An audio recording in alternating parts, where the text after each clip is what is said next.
আজকের দিনটা আমার জন্য একটি বিশেষ দিন। আসসালামু আলাইকুম। অনেক দিন ধরে আমার ফেসবুক পেজের ভিডিও দেখে একজন আপু, তার নাম হচ্ছে সুমাইয়া। তিনি সব সময় বলতেন, একদিন আপনার খামারে এসে সব কিছু নিজের চোখে দেখতে চাই। আলহামদুলিল্লাহ, আজ সেই ইচ্ছা পূরণ হয়েছে।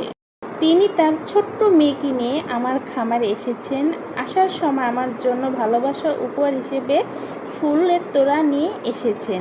ছোট্ট মেয়েটি হাত থেকে ফুলটি নিয়ে আমার সত্যি খুব ভালো লেগেছে। সুমাইয়াপুর বাসা অনেক দূরে, সেই ঢাকা রায়েরবাগে। তারপরে কি করলাম, আমরা একসাথে খাওয়া দাওয়া করলাম, কারণ অনেক দূর থেকে আপু এসেছে।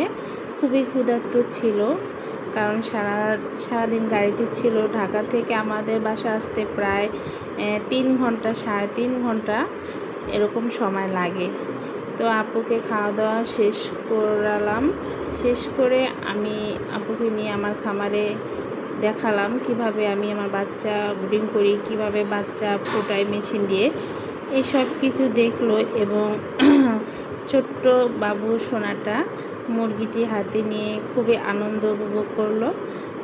সত্যি বাবুটা আসলেই অনেক মিষ্টি। সবাই অবশ্যই মাশাআল্লাহ বলবেন।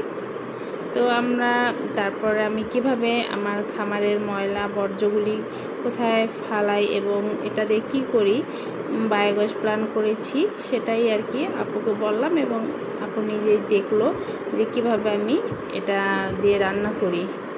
তারপর আমার খামারের ভিতরে অবশ্য লোক নেই না, তো বাইরে থেকেই আপু অন্য খামার একটা শেড নতুন করে তৈরি করেছি, ওখানে দাঁড়িয়ে দেখা যায় আমার প্যারেন্টস শেডটা। তো ওখানে দাঁড়িয়ে আমার প্যারেন্টস শেডটা দেখলো আপু যে আমার মুরগিগুলি। তো আপু যেতে চেয়েছিল, কিন্তু নিষেধ ছিল খামারে কাউকে ঢোকানো। তাই আপুকে বলছি যে না, আমি কাউকেই আমার প্যারেন্টস শেডে ঢুকাই না।